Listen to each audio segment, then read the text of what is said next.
Canadian Aquatic Auctions is your place for that aquatic enthusiast in your family this holiday season. With Christmas fast approaching, now is the time to look for that great gift for that special someone who lives the aquatic lifestyle. With years of experience, owner-operator Nelson Fletcher can help you achieve your aquatic needs and goals and help you find that special gift for that aquatic enthusiast you love. You can also converse with other aquatic hobbyists and enthusiasts by logging on to www.aquariumauctions.ca and joining the TAC room, where you can ask any questions. Visit Canadian Aquatic Auctions today at their website at www.aquariumauctions.ca or their Facebook page at facebook.com/Canadian Aquatic Sales.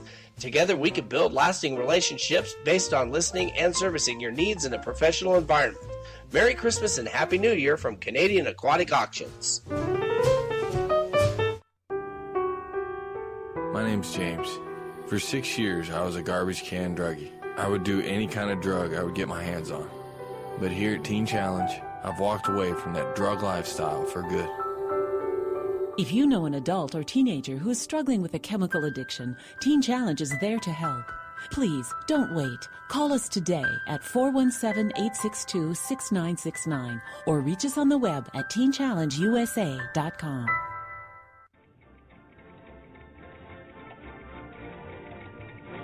Christmas is not far away. Come catch Santa on his sleigh. Time is precious, seize the day at Ski's Watch and Clock. Ski's been in business for 20 years. He knows his stuff, so have no fears.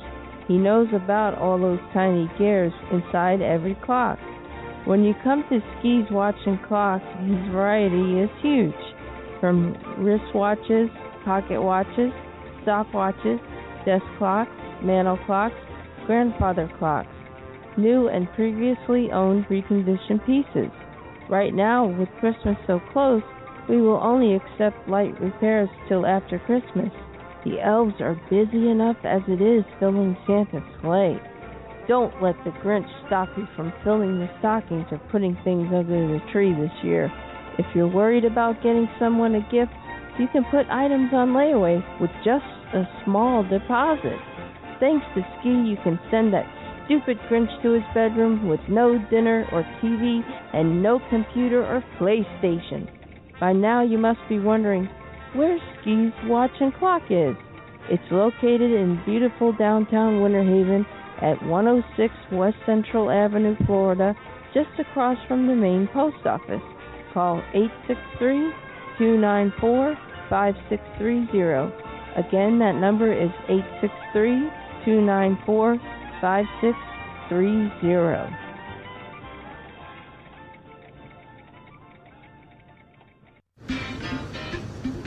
This is our time.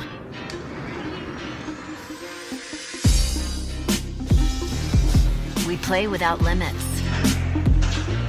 We create without rules. We are not for sale. We connect with the whole world. Every idea we've shaped, every relationship we've cultivated belongs to us.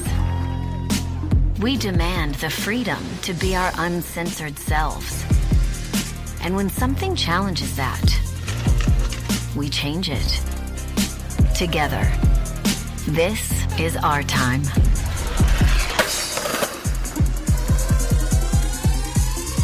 One, two, three.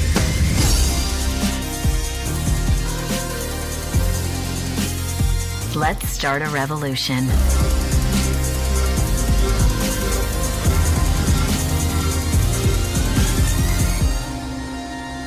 Let's MeWe. Join the revolution at MeWe.com.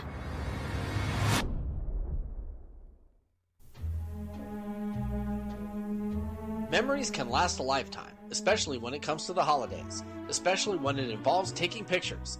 If you live in Southern Oregon or Northern California, there's one place you can count on to make those memories last longer than the holidays. That place is Grateful Heart Photography. Abigail Summers can help you with making your Thanksgiving, Hanukkah, Christmas, or whatever holiday you celebrate the best ever by taking single shots, family portraits, couple portraits, pet photos, and more. She can also capture the finest winter scenery you can imagine. Those photos are available all across the country and around the world at a price that will not empty your wallet for last-minute Christmas shopping. Don't wait until the last minute to get your pictures done for the holidays. Call Abigail Summers at Grateful Heart Photography at 541-951-2443 or message her at her Facebook page by searching Grateful Heart Photography. Much of her work can be found there. Happy Thanksgiving, Merry Christmas, and Happy New Year from all your friends at Grateful Heart Photography. If you're looking for action-packed classic fun, look no further. Carter, it's a machine gun. Look out, Danny! Up in the sky, look! It's a bird! It's a plane! It's Superman! For the best in old-time radio adventures, you've come to the right place. This is one nostalgic weekend. Saturdays and Sundays, midnight Eastern, 9 p.m. Pacific on Action VR Network. Where do you see yourself 10 years from now? Are you looking for a great education that's also in a great location? Check out College of the Siskiyous. We offer a variety of career and technical education programs, general education, and personal enrichment classes. With our new Reg 365 process, you can register for any semester, any time of the year. With on-campus housing, an active campus life, competitive athletics, and expert guidance from our highly trained staff. College of the Siskiyous is waiting for you. Call us today. What goes on, what goes on, what goes on. This is After Further Review 2.0, a.k.a. the Sideline Pass. You got the mayor in the building making it do what it do. Tuesday night live was last night. Tonight we go on Wednesday night live, man. Hump day, man. Getting you over the hump, man, with some good sports conversation, man. Action VR Network is in the building. We're being powered by Spreaker.com. We are in the house. I am the mayor, a.k.a. left-handed, a.k.a. the mayor, all right? It's a lot to talk about, man, in the world of sports. A lot going on, man. Hope everybody's enjoying their holiday season and all that, you know what I mean? Getting into the flow of things, you know what I mean? It's that season again. You know, it's all about the kids and making sure that the kids are right and making sure that everything is, you know, is proper and going on, man. So, you know how we do it. And we're coming on the close of a decade. You know what I mean? So everything from 2010 up to now, man. I know that the 10 years went by like a blur. There's a lot going on.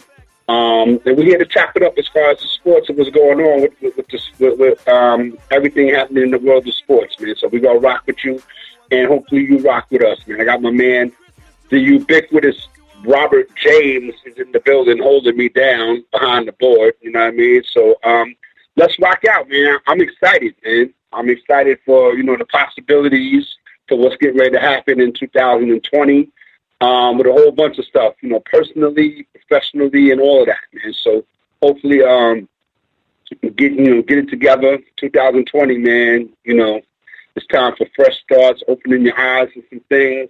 Even the year should tell you, 2020, had that correct vision, man, you know, going forward. You know what I mean? Focus on what you got to focus on, man. It's 2020. All right? Keep that in mind. This is After Further Review 2.0, a.k.a. the Sideline Pass. All right? Yankee fans, stand up. Yankees, stand up, baby. George Steinbrenner is doing what he do. You know what I mean? He'd be proud of his boys making it happen. Signing Gary Cole, free agent. All right?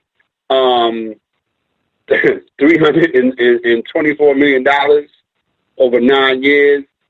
It sounds like a lot, but in today's economic situation, you know, it'll pay for itself. A couple of championships and that ring will pay for itself. I think that the Yankees, you know, finally acquired that piece that they needed the last couple of years to get them over that hump. Because, you know, we've been in the, you know, championship series and things of that nature. We just couldn't get past a particular team from Houston, you know. And, you know, the fact of the matter now that, you know, it's been come to find out that, you know, they were doing some extracurricular stuff behind the scenes, really that not anything. To me, that doesn't really matter. You know, a lot of people will make a lot of things, you know, out of the Houston Astros, and who cares about that right now? That's water under the bridge. Let's move forward.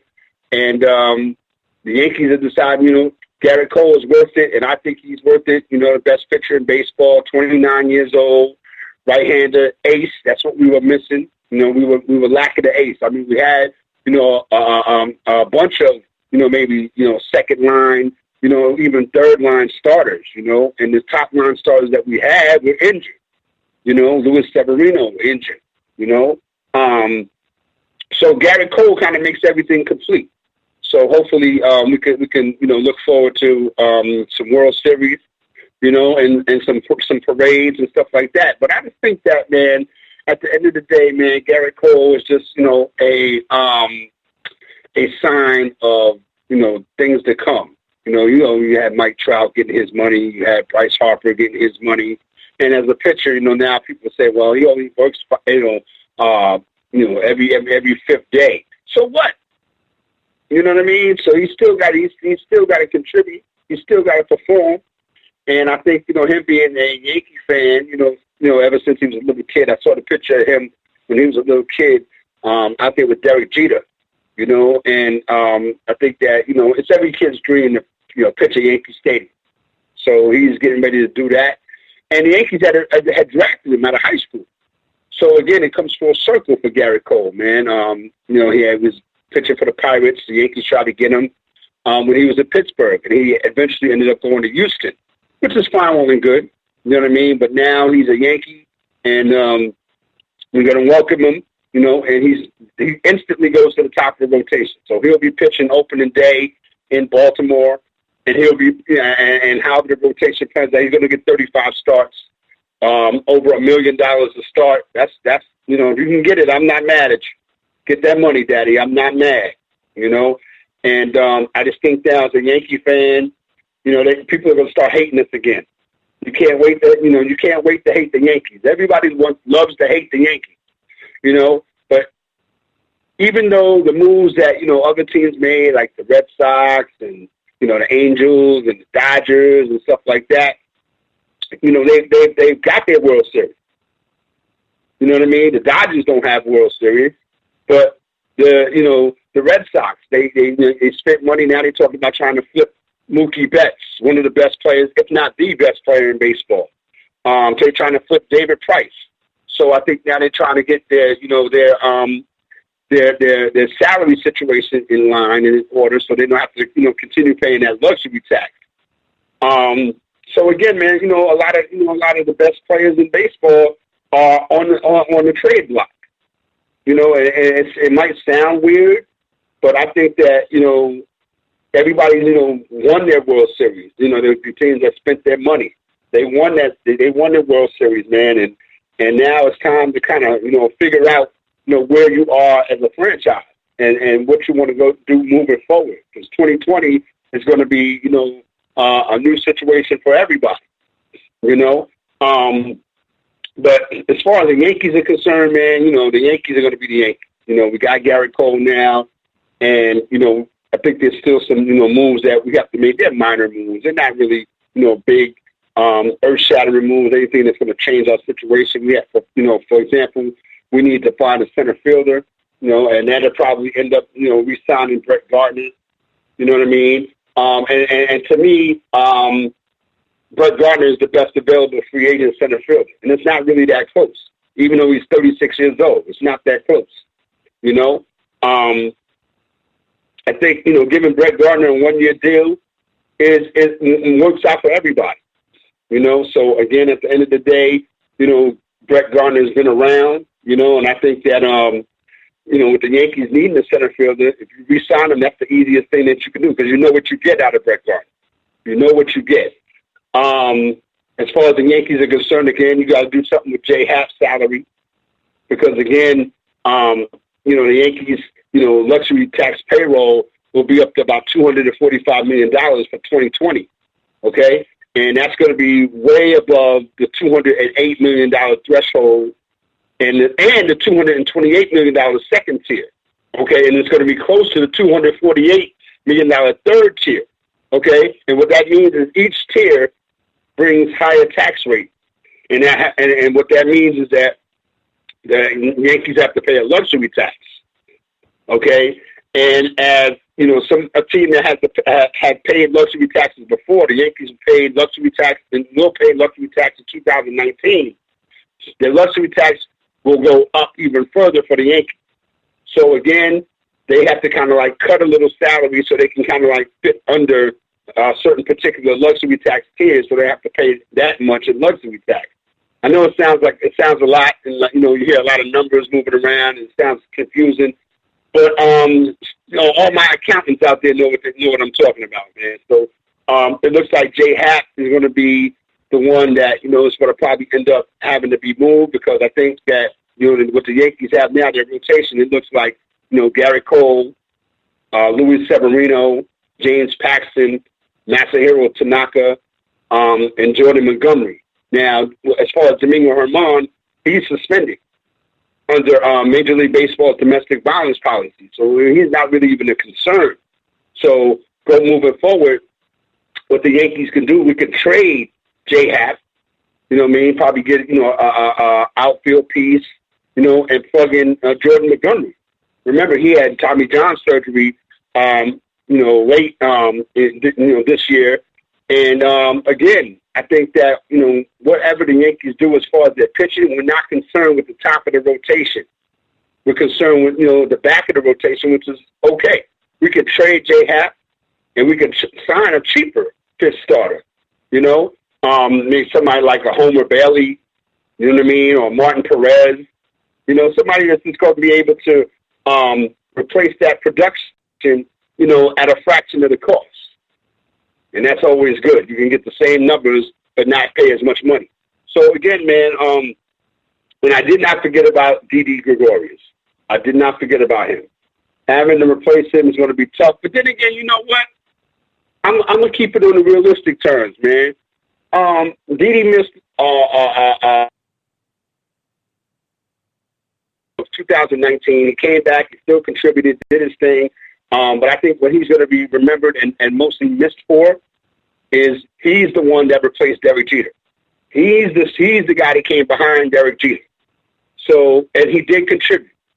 And I'm not, you know, and I wanted Didi Gregorius here, because I remember the conversations that we had, you know, on the show a couple of years ago. Shout out to Kia. You know, she was like, "Nah, I don't want Didi." I remember those conversations. "Nah, I don't want Didi Gregorius here." And I'm like, "You crazy? Didi Gregorius is nice. You crazy?" You know what I mean? And he, you know, he contributed. Now he's in Philadelphia, and I think that a change, you know, was good for both parties, because where was he going to fit in at? You know, unless, you know, we move somebody around, and I don't think that we needed to do that. I really wasn't interested in seeing DJ LeMahieu play first base. I'm not interested in that. So again, Didi's in Philly. He's down there now with Joe Girardi. And again, here's the thing with Didi though. He's going to be a free agent next year.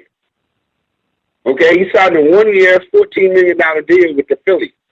All right, and like I said, he was, you know, injured. He came back from Tommy John surgery in June, and he didn't really have the greatest season. So that made him even, you know, give more reason to make him expendable. Again, you know, Robert Torres, we could plug him in as shortstop and put DJ LeMahieu at second full time. You know, remember the numbers that he was doing full time in Colorado. And a shout out to DJ LeMahieu. He made the All MLB team. Shout out to DJ LeMahieu. So that just justifies everything that, you know, we talked about getting him. So I talked about him in the beginning of 2019 season when the Yankees got DJ LeMahieu. I was like, oh snap! Batting champion. He was doing his numbers in Colorado. He's going to come into the Yankees and be a factor, and he absolutely was. So, again, you know, given what the Yankees have as far as their payroll and the lack of, you know, good free agent middle infielders, I don't know, man. I think that, you know, replacing Didi Gregorius, man, as long as we don't have any injuries, we'll be all right, you know. And the last thing I think that the Yankees need to worry about doing is just kind of like upgrading all over the roster. You know, no matter how small, we can, you know, the fringes, the middle relief guys, the bench guys, you know, a backup catcher, Again, Austin Roman's a free agent. To Hishiaka on the roster still. But I think that the focus, as far as the Yankees with catching, Gary Sanchez has to improve behind the plate. I can't say any more plainer than that. Gary Sanchez has to get better behind the plate. Real talk.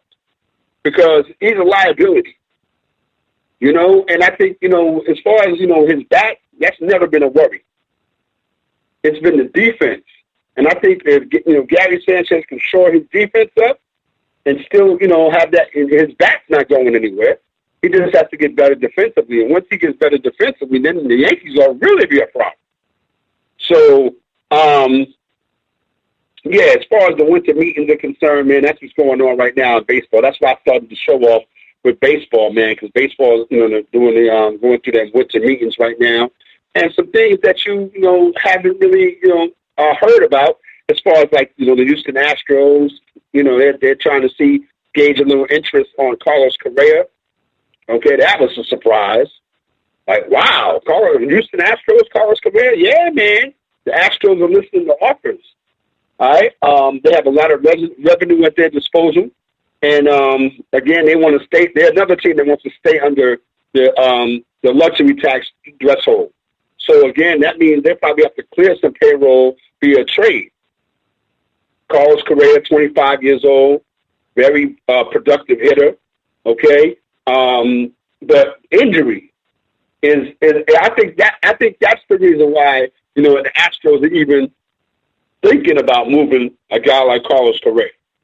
I think, a team like the Mets, if they want to really, really get back into good graces, I think they need a piece, and I think that piece would be, Carlos Correa. It could be good.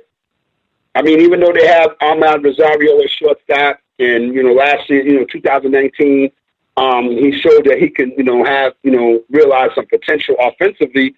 Correa would be an instant upgrade.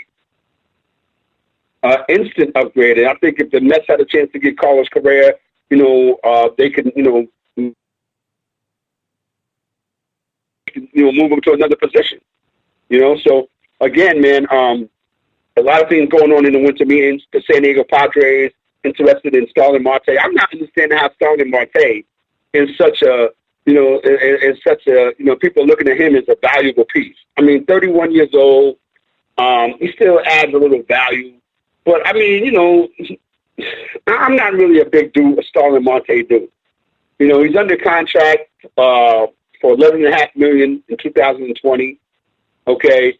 And I think that, he's a bit stretched out in center field, but I think he'll be able to get by at that position.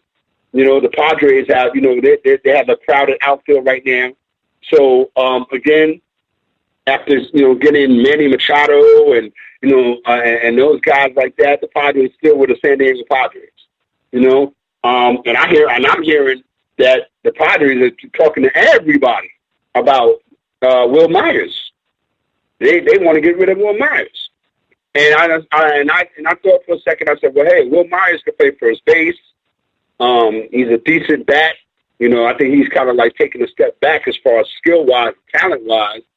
But, again, my thing with that was he's right-handed. And you know how I feel about right-handed first baseman. I can't stand right-handed first baseman. No. If I had a team and I was managing my team, I would not have a right-handed player at first base. It makes no sense to me. It makes no sense. You have a left-handed player at first base. And we'll talk about that at another time. I don't want to get too technical into it, but I just don't like right-handed. That for the same reason you don't see left-handed catchers. When you ever saw a left-handed catcher? You ever seen a left-handed person play third base? So again, to me, I think first base should be exclusively for left-handed people. That's just my thought on it. 954-246-0398 is the mathematics. I got my man Bob James is in the building rocking with me. Not that Bob James, the other Bob James. He's rocking out with me, man, holding me down behind the boards. We got a lot to talk about, man. I just want to talk some baseball. Baseball is my favorite sport. All right. We got some, football to get into, college football playoffs. We got the NFL to talk about. We got some NBA to talk about. We got some college basketball to talk about. And, of course, I got my hockey people covered. Discuss a little bit about the Ruiz and Joshua fight, and they talk about that a little bit. And talk about Terrence Crawford. He has a fight coming up this weekend. So it's a lot to talk about, you know, on the sports tip, man. And you can rock out with me. 954-246-0398 is the mathematics. All right. What else we want to talk about, man, as far as, you know, baseball? I mean, you know, with the thing with the Houston Astros, right, and they're being accused and, you know, cheating. I think we talked about this before, but we really didn't go in depth with it. I just think that, again, that if you get caught, then that's on you. Because I think baseball is one of those sports where, you know, signs, you know, we know the signs, 1 for fastball, 2 for curve. We know all of that, right? But I think that you have to kind of like make the signs different, try to fool somebody. Because, again, they're trying to find out what the signs are. They're trying to find out what your signs are. Don't get it twisted. Don't think that because, you know, you see all that hand movement, they're not trying to figure out what that is. So what you have to do is you have to kind of counter-react that. You see how now when they go to the mound, and the managers or even the catchers go to, or even the infielders, when they go to the pitcher's mound, they put the gloves over their mouth. So when they talk, nobody, you know, for lip readers and all that. So if everything is so close to the vest, man, you have to kind of like, you know, take a little bit more care about the signals that you give out. If they steal your signals, then you just have to switch the game up and switch your signals up. It's that simple. But I think that the reason why it's kind of, you know, frowned upon what the Astros are accused of doing is because they use the technology. If you're doing it without technology, then rock out. Do what you do. But if you're using, you know, videos and cell phones and all this type of stuff, then you're doing too much. That's a little bit extra. And again, I'm not going to say, well, you know, the Astros beat the Yankees because they were cheating. And I'm not going to say that. The evidence is out there. It speaks for itself. I'm not going to say that. All I know is that the Yankees signed Gary Cole, $324 million for 9 years. And that's all I know. That's all I'm concerned with. Let's get the spring training. Let's get 2020 started. Let's have a parade in October or early November, or however you want to do it. Let's do it. All right? This is After Further Review, man, 2.0, a.k.a. the Sideline Pass. You got the mirror in the house. Bob James is holding me down behind the boards. You're not ready for a pause yet. What else? I got to take care of my hockey people. Let me take care of my hockey people right quick, yo. Word up. So I don't want y'all to think I forgot about you. You know? Shout out to my man, Chris Meta. We talked earlier. He's got got me on the podcast, Kenny and the Mayor. All right? That's going down. Make sure you check that out. We talk sports and all that good stuff, man. Make sure you check that out. A lot of stuff coming up for 2020, man. I'm back in the booth. Album is coming springtime 2020. The name of the album is called The Unexpected Short Shot. And I'm doing me, man. You know, I still got the energy for it. I still got the love for it, the passion. I was doing some writing today. You know what I mean? So again, we got a lot of stuff coming in 2020. And I just hope that, you know, people can get with what we're doing. And even with Action VR Network, a lot of moves being made, man. 2020 is a very exciting time around here. Black Bob got a big smile on his face, and Mike Summers. Shout out to Mike Summers, man. You know what I mean? And what he's doing and stuff like that. So make sure you stay close, man, because Action VR Network got it popping, right? The mayor got it popping, right? You can get at me on Twitter at RMDesk. I'm on Twitter at RMDesk. You can get at me there. You can get at me on Facebook, man. We got the Facebook group, After Further Review. And just rock out with us, man. We do what we do, man. This is the midday edition, the midweek edition of After Further Review 2.0, a.k.a. the Sideline Pass. We're going to take a pause for the cause. It's time for that right about now. When we come back, we're going to talk some NHL hockey. We're going to get into NFL and all that good stuff. This is After Further Review 2.0, a.k.a. the Sideline Pass. Let's get it.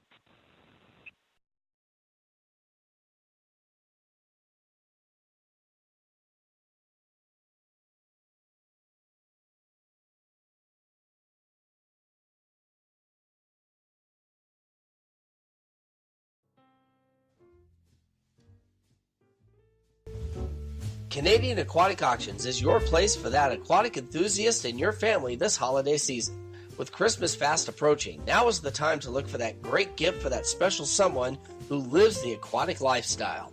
With years of experience, owner-operator Nelson Fletcher can help you achieve your aquatic needs and goals and help you find that special gift for that aquatic enthusiast you love. You can also converse with other aquatic hobbyists and enthusiasts by logging on to www.aquariumauctions.ca and joining the TAC room, where you can ask any questions. Visit Canadian Aquatic Auctions today at their website at www.aquariumauctions.ca or their Facebook page at facebook.com/Canadian Aquatic Sales. Together we can build lasting relationships based on listening and servicing your needs in a professional environment.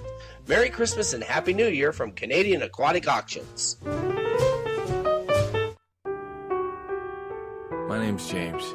For 6 years, I was a garbage can druggie. I would do any kind of drug I would get my hands on. But here at Teen Challenge, I've walked away from that drug lifestyle for good. If you know an adult or teenager who is struggling with a chemical addiction, Teen Challenge is there to help. Please, don't wait. Call us today at 417-862-6969 or reach us on the web at teenchallengeusa.com.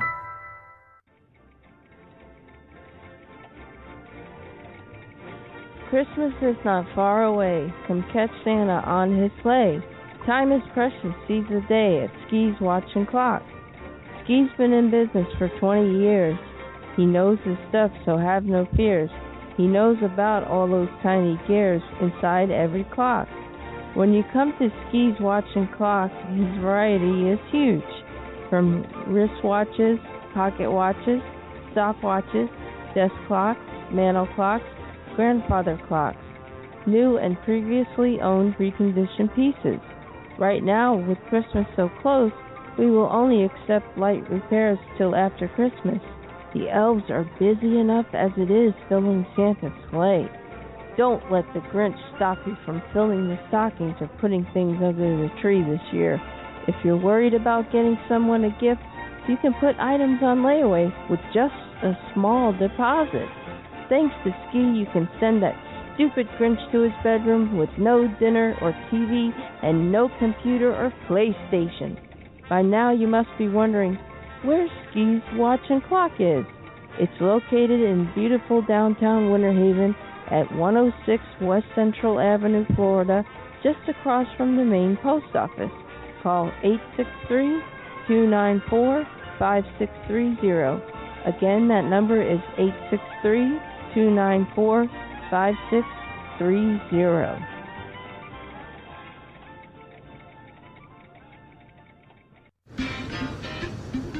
This is our time.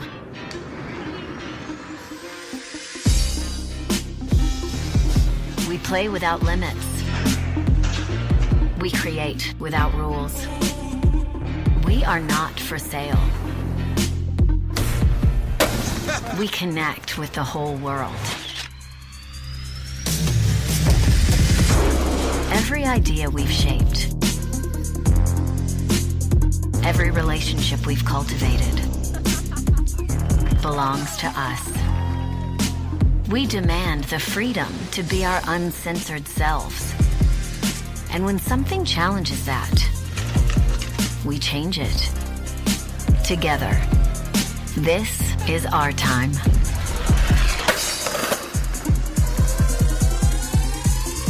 One, two, three.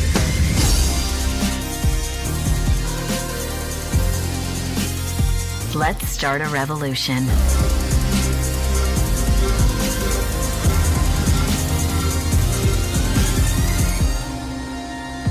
Let's MeWe. Join the revolution at MeWe.com.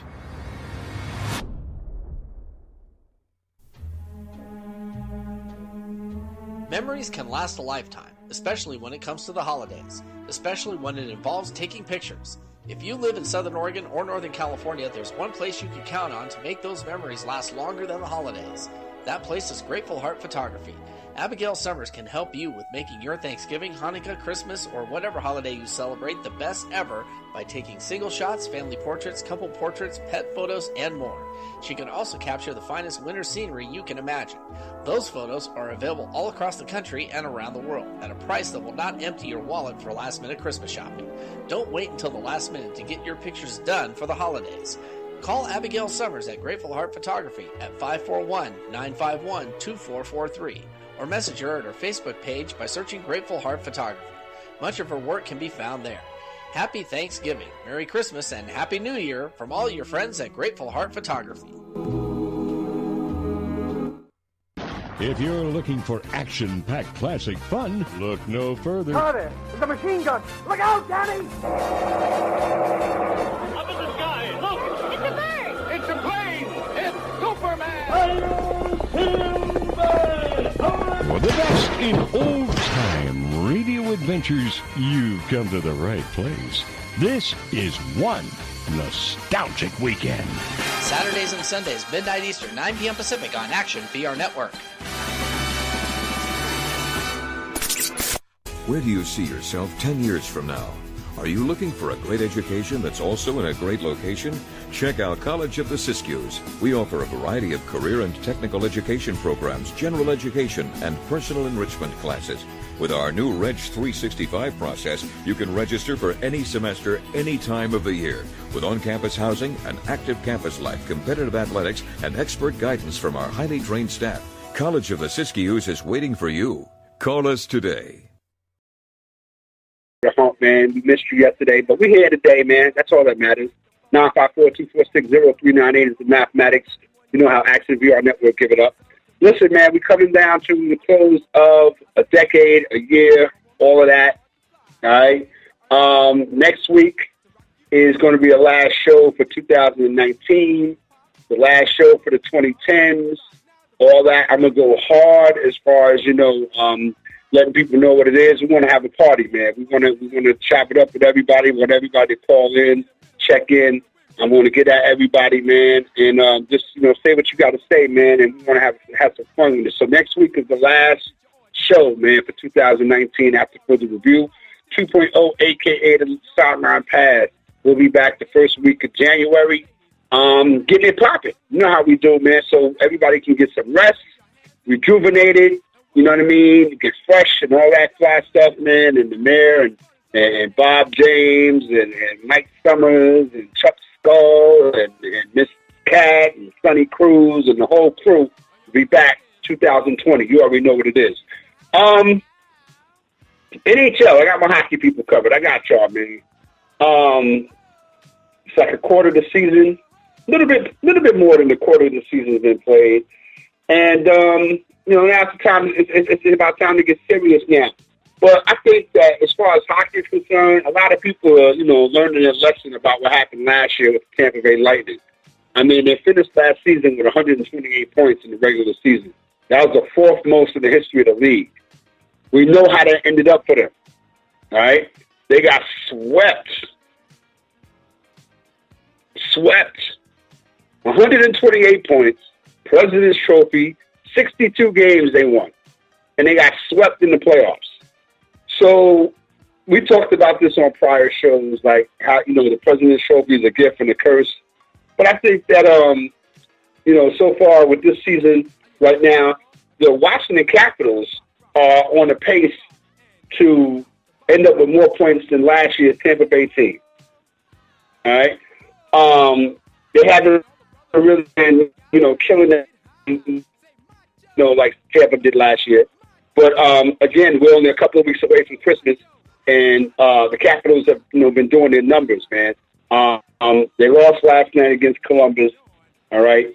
Before that loss, the Capitals are on their way to getting 130 points, which would be the third best regular season point finish in the history of the league, all right? But now they're on pace to get 126, which is not that bad, you know what I mean? But, again, as far as the Capitals are concerned, like I said, last night, they didn't play well against Columbus, but they had won 6 in a row.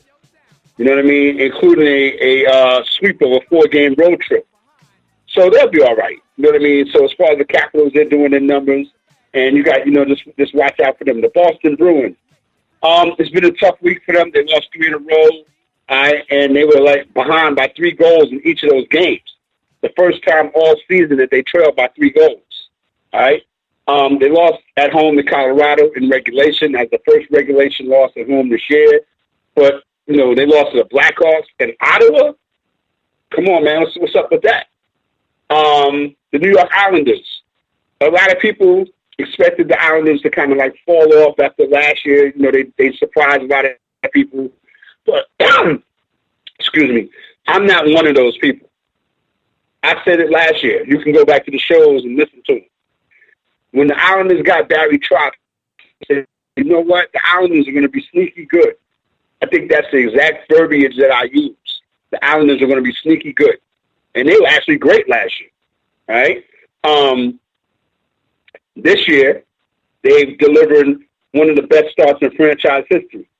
They got 20 wins quicker than any Islanders team in history. They've been doing, the damn thing for over a year now, and look at the roster and then look at the standards and be like, what the hell is going on? But then there's a treading water, man, and they're doing what they need to do. Colorado Avalanche.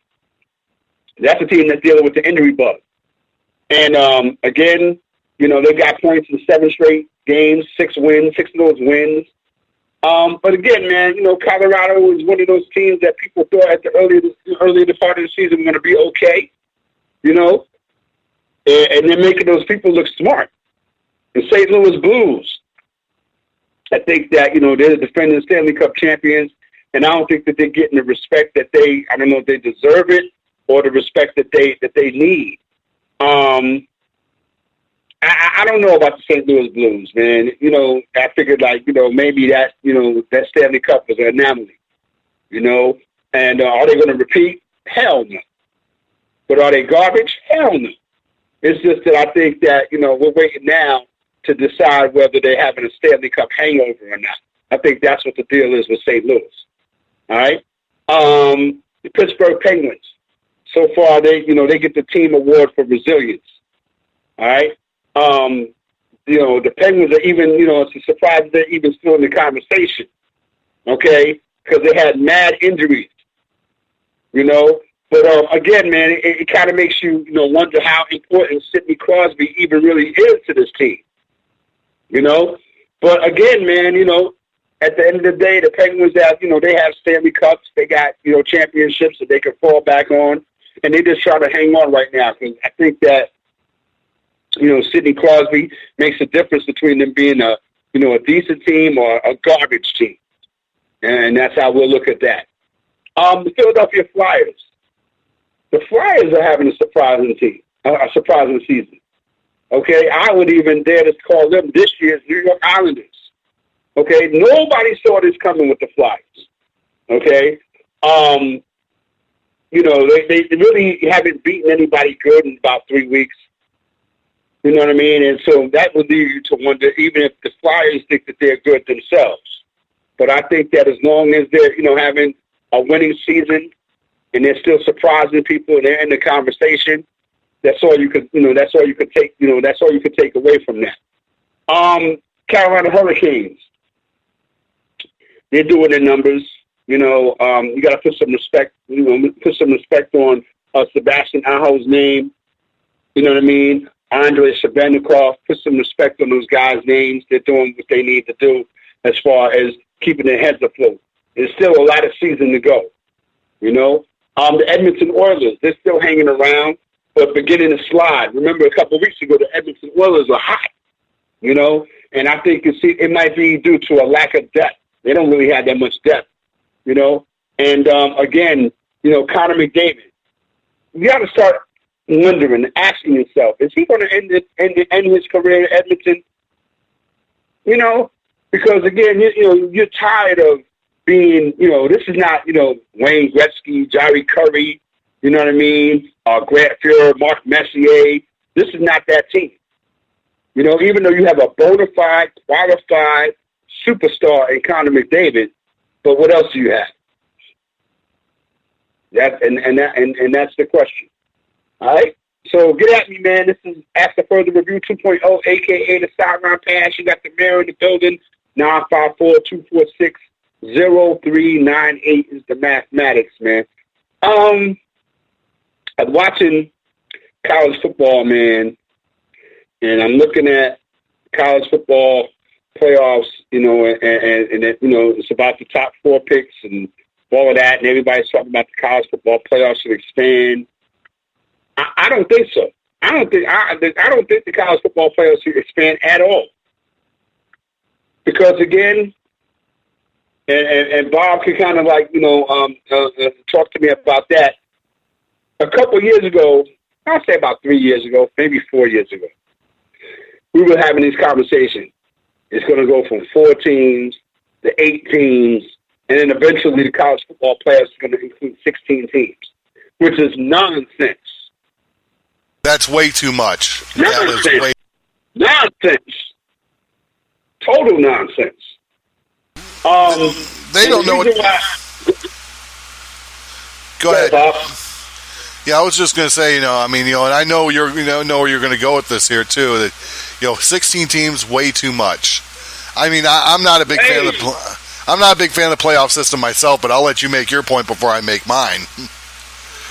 Yeah, I just think that 4 teams is perfect.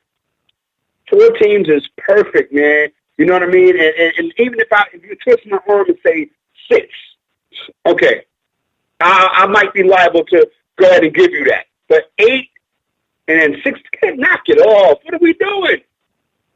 We handed out orange and pineapple slices. That's today's society. Everybody gets a prize, no matter how bad your team is. Everybody gets a participation trophy, and I don't think that's the way to go, man. I think it devalues the playoffs. Hey, go ahead. You can go ahead and make your point, because I got a couple other things I wanted to say. Well, you pretty much made it, because I was going to say the playoffs itself have already devalued the bowl games. The bowl games have already been devalued. I loved it when we knew who was going to be playing in the bowl games by Thanksgiving, and we would have the bowl games start pretty much roughly around this time. And as you got closer and closer to New Year's Day, the value of the bowl games kept going up to where New Year's Day, you're watching the top, primarily the most popular bowl games, which were about 6 of them, that were extremely popular. 4 of them were the one who would take turns hosting the bowl game that would decide the championship. But I got to be honest with you. If they were to have taken it more seriously, have the bowl games happen, and have the politics be more fair without partisan interest, you could just simply pick the 2 best teams and have the championship happen on like January 10th, and not have the playoff system, because people miss the bowl games. People miss the value of the bowl games, I believe. I mean, the Orange Bowl, the Sugar Bowl, the Rose Bowl, and I believe the other one was the Cotton Bowl. I think those were the 4, or the Fiesta Bowl, rather. The Cotton Bowl and Citrus Bowl were the other 2 popular bowl games. But, people got into that, and they got into the Blue-Gray Classic on Christmas Day. You don't even have the Blue-Gray Classic, because how many bowl games you got now? 40? We can get into that in a minute. Whatever happened to the Hula Bowl? Oh God, that was the one game that would be shown all over the country on independent television, on syndication. Right. Whatever happened to that? But yeah, man, I think that for me, I think the college football playoff is perfect. And if you want to talk, let's talk about this year in particular. Okay, if you want to make an argument about expanding the college football playoffs, you might want to put that away if we're talking about this year in particular, okay? Because LSU, Ohio State, and Clemson were the best 3 teams all season, okay? And Oklahoma happened to kind of like back into that 4th spot. All right. Now, if you have an 18 playoff, they would probably include Georgia. Now, remember, Georgia lost to LSU in the SEC championship by 27 points. Oregon, which has 2 losses, one of them is to Arizona State. Yeah, that Arizona State. Okay. Then you would have Baylor. Okay. And they lost twice to Oklahoma. And then you would have Memphis. So your 8 teams in the college football playoff, if you want to expand it for this year, would be LSU, Ohio State, Clemson, Oklahoma, Georgia, Oregon, Baylor, and Memphis. That's not really interesting to me. I don't need all of those teams in the college football playoff. Not to say that those are not good teams. They're all good teams, except for Georgia. You know how I feel about Georgia. I don't mess with Georgia. But I think they're also a little bit behind the 4 teams that are in the college football playoff. I'm not interested in seeing Georgia in the college football playoff. I'm not interested in seeing Oregon, even though they beat Utah in the Pac-12 championship game, but Oregon lost to Arizona State. I'm really not interested in seeing Baylor because Baylor lost to Oklahoma twice this year. And Memphis, I'm not interested in seeing them. Memphis is a basketball school. So I just think that, an 18 playoff is too much, And notice one team that I didn't mention, Bob, that's been running college football for the last 5-6 years. I do, and I would have said something there, but I had a feeling you would, because Alabama. I think people are kind of jumping for joy that Nick Saban and Alabama aren't there. And just so people that want to defend Alabama where that goes, only losing 2 games, they lost to Auburn, for Pete's sakes. Yep. I mean, injuries notwithstanding, they had 2 losses. Okay. Tua Tagovailoa got hurt. All right. Like I said, Auburn beat them in the Iron Bowl. LSU beat them, and so Alabama doesn't have a vice grip on college football like they used to the past, 4 or 5 years. But again, Alabama is still there, but it just now, their spot is being shared with a few other teams. We talked about, or you mentioned the bowl games. We're about to get into that. This is the annual After Further Review 2.0, aka Sideline Pass bowl game review. I think it's about 40 bowl games, and we're going to run through every single one of them right quick for you. Don't say we don't do nothing for you. This is After Further Review, Action VR Network. All right. Bowl season starts December 20th in the Bahamas. All right. The Bahamas Bowl. That's Charlotte against Buffalo. And on that same day, December 20th, we have the Frisco Bowl. That's Utah State against Kent State. All right. December 21st, the New Mexico Bowl. Central Michigan against San Diego State. December 21st, the Cure Bowl. Georgia Southern against Liberty. Who? December 21st. Go ahead. I just went, who? I mean, that's what I'm saying, that really makes me think of these bowl games. Right. December 21st, the Boca Raton Bowl. That's Florida Atlantic against SMU. Wow. SMU fell all the way down to the Boca Raton Bowl. I remember when SMU was undefeated. But anyway, that's another story. Oh, I could probably get free tickets to that one with my nephew going to FAU. Okay, that's what's up. December 21st, the Camellia Bowl. That's FIU against Arkansas State. Okay? December 21st, the Las Vegas Bowl. Washington against Boise State. December 21st, the New Orleans Bowl. UAB against Appalachian State. December 23rd, the Gasparilla Bowl. Marshall against Central Florida. December 24th, Christmas Eve, the Hawaii Bowl, BYU versus Hawaii. December 26th, the Independence Bowl, Miami, Florida against Louisiana Tech. December 26th, the Quick Lane Bowl, Pittsburgh against Eastern Michigan. December 27th, the Military Bowl, North Carolina against Temple.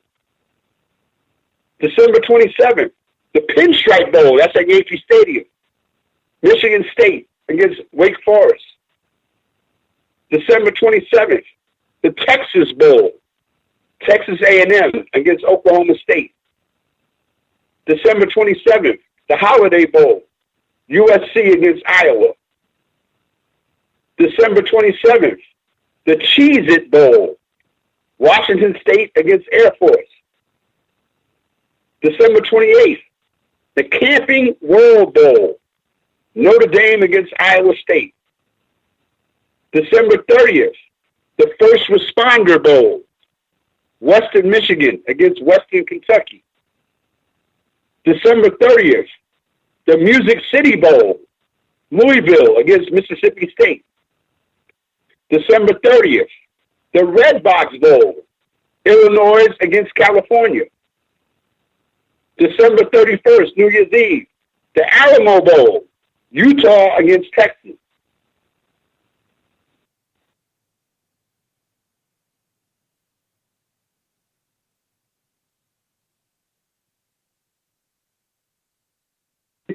First, here's a good one for you, Bob. The Tony the Tiger Sun Bowl. I'm going to say that one more time. The Tony the Tiger Sun Bowl. And this is real. These are real bowls. The Tony the Tiger Sun Bowl. That's Arizona State against Florida State.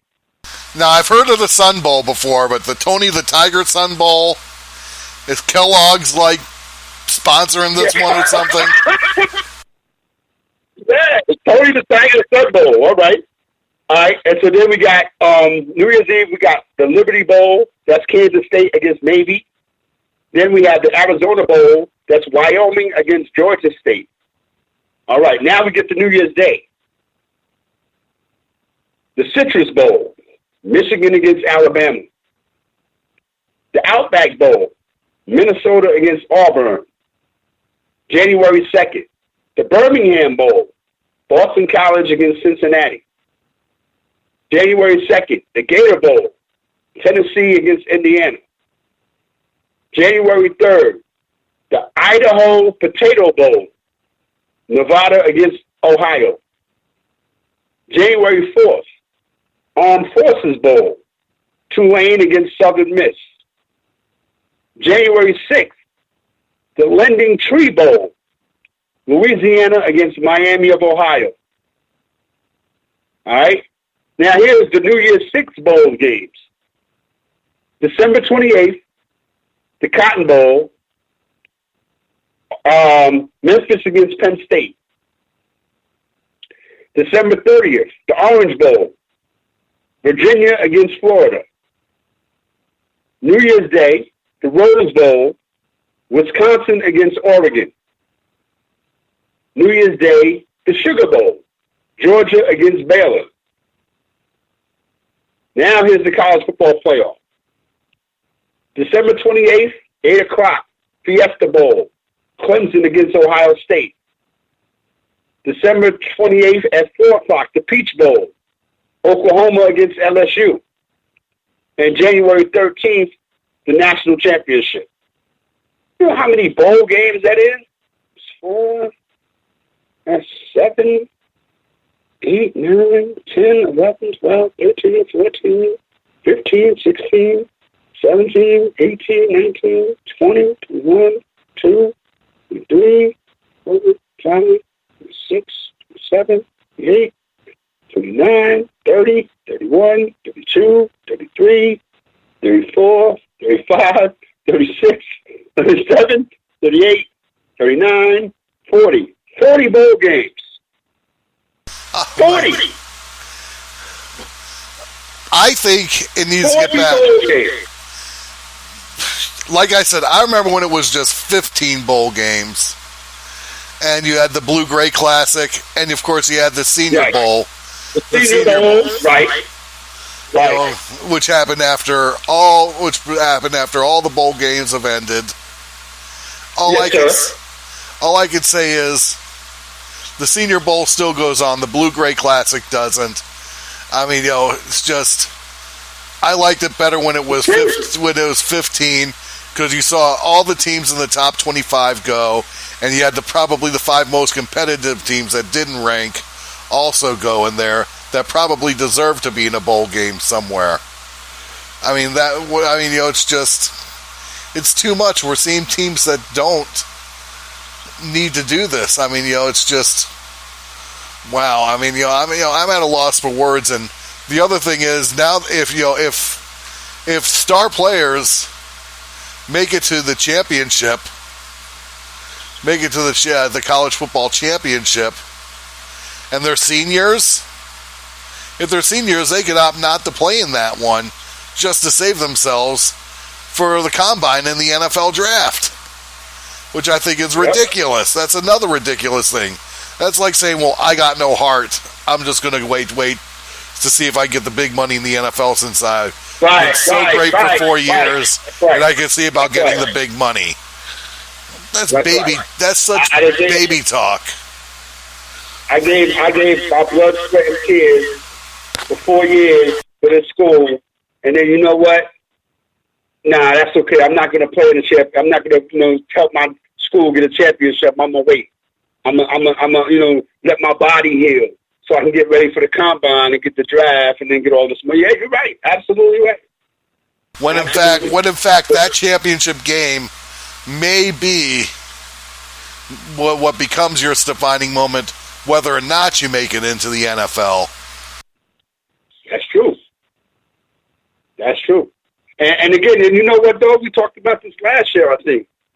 Who wants somebody that's going to quit on, as an NFL, GM, a front office person, a scout, who wants somebody that's going to quit on their team? You know what I'm saying? I don't want somebody that's going to all of a sudden decide that they're going to go for the money. You know what I mean? Because you might decide to flake out on me. I don't want that. I don't want you on my team. I don't care how good you are or how good you think you are. I don't want you on my team because you didn't go there. You didn't go to school with the thought of saying, you know what? If we make it to the championship in my senior year, I'm not going to play because I'm going to save myself for the combine and the draft. You're supposed to play that out, and whatever happens, happens. And I think the NCAA should consider this. And if the NCAA would take things seriously, but they'd have to take things seriously with all sports, to where one and done would be gone with basketball. The thing that they should do is they say, if they do this, that's fine. Then your credibility as a red shirt is now null and void. Dude, start doing stuff like that. Yeah, I just think that even with that situation, that that's going to eventually take care of itself because again, the thing to do now, especially like in basketball more so than football, but they're doing it now in football too, like you said, because the value of if you're not in the you're not in the top 4 and you're going to a bowl game, why am I going? I'm not playing for a championship. I already know I got my future is already laid out in front of me. I'm going to the NFL draft. Why should I play this last bowl game when it doesn't have anything to do with a championship? Why? So, I mean, the NCAA put themselves in that predicament because, like you said, going to a bowl game was about prestige. You know what I mean? Now you can have a losing record and still go to a bowl game. All you got to do is win 6 games. You're bowl eligible. You know what I'm saying? So, again, it takes away the prestige of even going to a bowl game. That was something that they looked forward to. Now it's like, who the hell wants to go to the Tony the Tiger Sun Bowl? Who the hell wants to do that? You know what I mean? Like, the Bahamas Bowl, that's dope. I can take a trip to the Bahamas. I ain't mad at that. You know what I'm saying? But, again, at the end of the day, if I'm a blue chip prospect, if I know I'm going number 1 in the NFL draft, you can have the Bahamas Bowl. You can have the Hawaii Bowl. You can have all of that. I don't want to be bothered with that. because I'm going to the NFL draft, baby. I'm about to get paid. And that's the mentality of today's. I hate to say it, but it's true. That's their mentality. They got to think about getting the proverbial bag. You know what I mean? Instead of representing for their school that they signed up for. But that is what it is. As far as the college football playoffs, man, the top four, it was bound to happen. LSU, jumped over Ohio State. I think that was kind of like something to make up because Ohio State jumped over LSU a couple weeks ago. But again, it is what it is, man. Ohio State really had to go through some things against Wisconsin before they pulled away, and LSU just beat the brakes off of Georgia. So it really, it makes sense. I'm not mad at that LSU was number one. I think those playoff games. You got LSU, you got Ohio State, you got Clemson and Oklahoma. All right, Ohio State is going to play Oklahoma. I think that game right there is going to be a big test for Jalen Hurts in Oklahoma, because I think if Oklahoma had any kind of defense, Bob James, Oklahoma would be undefeated. Oklahoma would be undefeated the last couple of years if they had any semblance of a defense. And I think Joe Burrow is going to tear them up. Joe Burrow is going to tear Oklahoma up. So LSU is going to beat Oklahoma. And the Clemson-Ohio State game, now that's going to be a good one. I think that, Clemson's been here before. They know what it is. Ohio State, I think, they had a great season. They got past the Urban Meyer thing. Justin Fields, coming off the injury. I just don't know about Ohio State. I just don't know. I think the national championship is going to be LSU and Clemson. What's your thoughts on that?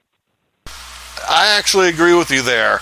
And I think this will silence a lot of critics that really want to come down on Clemson where this one goes, too, because they want to say, who did Clemson face? Yeah. They almost lost the game here to this team. A win is still a win. I mean, come on. I mean, at some point there's going to be a down point for everybody, and that includes the popular Trevor Lawrence, who we know is going to be in top demand when it comes down to who wants to be the first one to pick him up, hopefully in 2022. You got to go through some adversity. That's what makes the champion. They played against North Carolina on the road. North Carolina went for 2. Now, if North Carolina would have made that, then this conversation would be moot. But they didn't.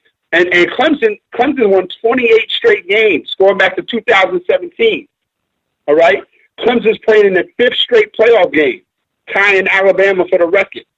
All right? But it's the first time that Clemson's gone into the college football playoff lower than a 2 seed. Okay? So, again, I just think that, Clemson did not get no respect. Put some respect on Clemson's name.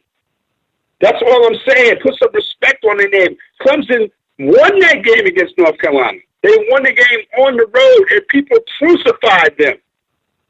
They crucified them like North Carolina beat them by 20 points.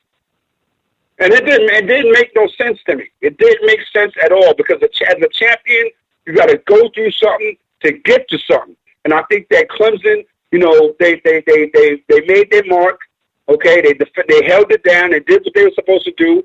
And for all of that, their reward was getting dropped down to what? What was it, Bob? 5th? I think it was like 4th or 5th. Like, what the hell is that? What do we got to do? So, again, man, I'm looking forward to seeing what Clemson is going to do. Put some respect on their name. LSU is the first, this is their first time in the college football playoff. Ohio State, this is their 3rd time in the college football playoff. Remember, they won the first playoff over Oregon back in 2014, but they got beat by Clemson 31-0 in 2016 in the Fiesta Bowl. So again, Ohio State and Clemson they're going to rematch, okay, at the Fiesta Bowl, okay, and Ohio State's looking for revenge, but I don't know if that's going to happen. I don't know. I have no idea if that's going to happen. I just think that Clemson, has tunnel vision right now. I think they remember that, Bob. They remember people coming down on them. They remember people talking greasy about them. You know what I'm saying? So I think that's gonna influence, what they do and their practices, and Dabo Sweeney's not gonna let them forget that. And I think they're gonna be on fire against Ohio State. No disrespect to them, but I just think they're gonna tear Ohio State out the frame. All right, this is After Further Review 2.0, a.k.a. the Sideline Pass. You got the mayor in the building. Shout out to my man Garrett Cole, number 45 for the New York Yankees. You already know what it is. All right. We're going to switch gears a little bit, man, go to the NBA. All right. Some scores for my NBA people. I forgot the scores for the hockey people. I got y'all covered, though. Don't worry about it. I got you. We'll go back to that real quick. In Cleveland, right now, the Houston Rockets lead the Cavaliers 114-108. In Toronto, the Los Angeles Clippers lead the Raptors 95-75. All right, fourth quarter in Orlando, the Lakers lead the Magic 88-81.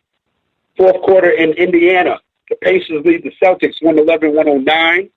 Third period in Brooklyn, 82-72. The Nets over the Charlotte Hornets in the third period. Halftime in Minnesota, tied up between the Timberwolves and the Jazz. Halftime in Chicago, the Bulls lead the Atlanta Hawks 66-52. First period in Phoenix, the Phoenix Suns lead early over Memphis 8-0. Later on tonight, you got the Milwaukee Bucks hosting the New Orleans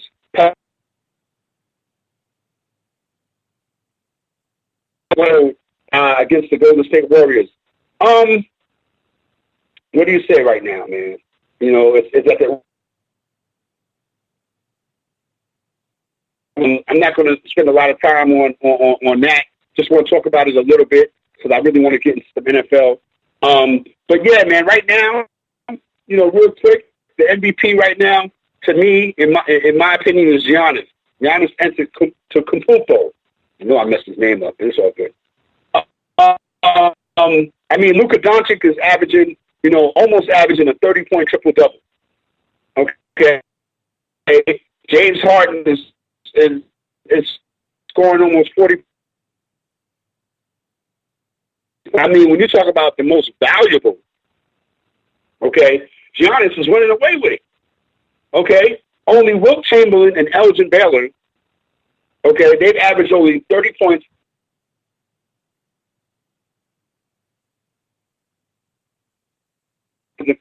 The defense that Giannis plays, which separates him, okay, as far as overall impact. All right? It'd be without Giannis on both ends of the floor, but with him, they're the best team in the. It's that simple. All right? And then let me throw an honorable mention in there. Pascal Siakam, the Toronto Raptors. I'll throw an honorable mention. All right? Here. John Morant, Memphis Grizzlies. All right? Even though he's on the injured list with a back injury, he's done his thing, shooting 41% from three. But I think that his speed and athletic ability, what we watched him do in college, he's doing the same thing. His game translates. His game translates in the NBA, putting a lot of pressure on the defense. He attacks the rim. You know what I mean? And he also has Memphis excited. They got it popping down there with the Memphis Grizzlies, and then you got Penny Hardaway with the Memphis Tigers. So it's popping. And Zion Williamson has not touched the court yet. So John Morant is doing his thing. He's running away with it at the quarter pole of the NBA season. All right? You also can mention Eric Pascal from the Warriors, Kendrick Nunn from Miami, Tyler Hero from Miami, and the kid P.J. Washington. Shout out to the homie P.J. Washington from this Charlotte Hornets. Defensive Player of the Year, Giannis. Okay? It's hard to really kind of fathom that a player, who I just gave you his offensive numbers, could also be considered the best defensive player in the league. All right? We've seen this before. When Michael Jordan back in 88, Hakeem Olajuwon in 94, they both won the MVP and Defensive Player of the Year in the same season. All right? And Giannis is on his way to joining them. Okay? When he's on the court, the Bucks allow 97 points a game. When he's off the court, they give up 105 points. He could guard any position, okay, and as a primary defender, you're not going to get nothing off on him. So Giannis is clearly the defensive player of the year so far. With a shout out to Anthony Davis from the Lakers, Joel Embiid of the Sixers, Marc Gasol from Toronto, and Bam Adebayo from the Miami Heat. All right? I didn't forget about your Miami Heat, Wacko. Sixth man of the year. Usually it's Lou Williams. You could put his name on the trophy. But right now, it's his teammate, Montrezl Harrell. Okay? He does his thing, man. Even though Sweet Lou has put up his, bench production, he's doing his numbers. But after, a quarter of the season so far, Harrell has just kind of like outplayed him a little bit. All right? I think that, Lou Williams, he does his numbers, but Montrezl Harrell is effectively making you pay attention to what he does. All right? Runners up, Goran Dragic from Miami Heat, Bogdan Bogdanovic from Sacramento, Derrick Rose from Detroit Pistons, and Davis Bertrand. Most improved player. That's kind of a hard one. That's kind of a hard one. But you know what? If you ask me right now, Pascal Siakam, even though he was the most improved player last year. You know what I mean? But I think that if you want to name somebody else, look at Fred VanVleet from the Toronto Raptors. All right? You saw him do work in the finals last year and mainly in the playoffs. You saw him do work. All right? He's had an added offensive responsibility, okay, because Kawhi Leonard is no longer there and Kyle Lowry is hurt. So VanVleet has been the primary scorer and playmaker, okay, on Toronto, and Toronto's a very, very solid team. All right? VanVleet's increased the scoring average by over 7 points. He's almost doubled his assists, okay, shooting 40% from three, on 7 attempts per game. So he's very, very effective when he's out there on the floor. You might give a shout out to Pascal Siakam, like I said, Devontae Graham from Charlotte, Bam Adebayo from Miami, and Luke Kennard from the Detroit Pistons. All right? Coach of the year. Nick Nurse, Toronto. A lot of people, wrote Toronto off, because Kawhi Leonard left, Danny Green left, but they've been around the top 5 in offensive and defensive categories all season long, all right?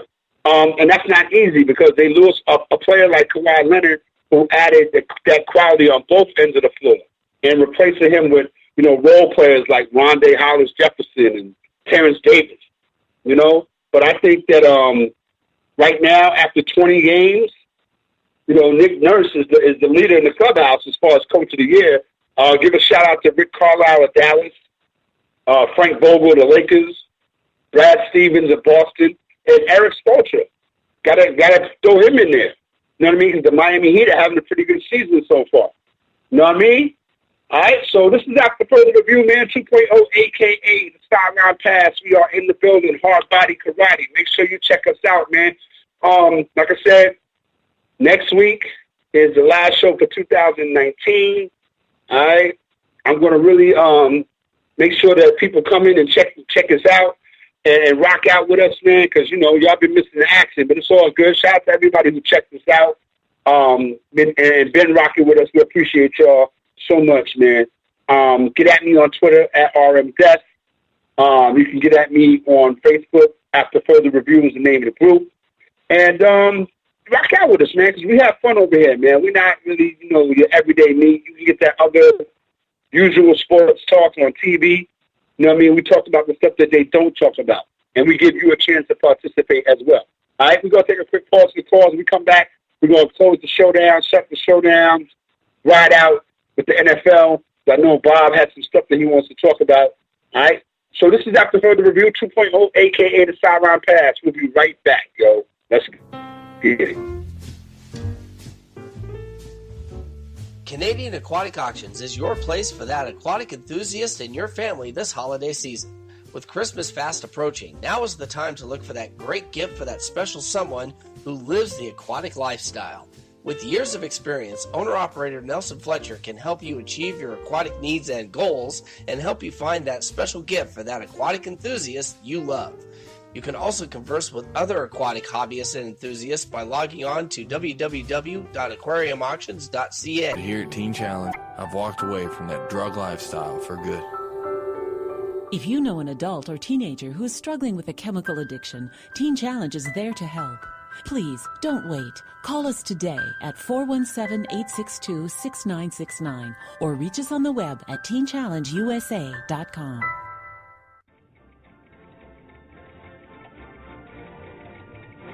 Christmas is not far away. Come catch Santa on his sleigh. Time is precious, seize the day at Ski's Watch and Clock. Ski's been in business for 20 years. He knows his stuff, so have no fears. He knows about all those tiny gears inside every clock. When you come to Ski's Watch and Clock, his variety is huge. From wristwatches, pocket watches, stopwatches, desk clocks, mantle clocks, grandfather clocks, new and previously owned reconditioned pieces. Right now, with Christmas so close, we will only accept light repairs till after Christmas. The elves are busy enough as it is filling Santa's sleigh. Don't let the Grinch stop you from filling the stockings or putting things under the tree this year. If you're worried about getting someone a gift, you can put items on layaway with just a small deposit. Thanks to Ski, you can send that stupid Grinch to his bedroom with no dinner or TV and no computer or PlayStation. By now you must be wondering where Ski's Watch and Clock is. It's located in beautiful downtown Winter Haven at 106 West Central Avenue, Florida, just across from the main post office. Call 863-294-5630. Again, that number is 863-294-5630.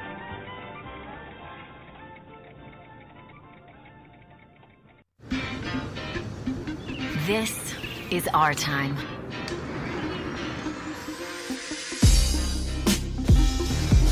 We play without limits. We create without rules. We are not for sale. We connect with the whole world. Every idea we've shaped, every relationship we've cultivated belongs to us. We demand the freedom to be our uncensored selves. And when something challenges that, we change it. Together. This is our time.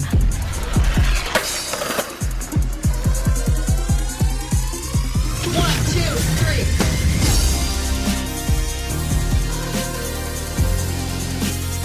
Let's start a revolution.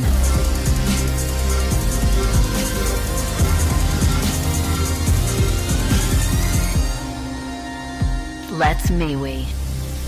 Join the revolution at MeWe.com.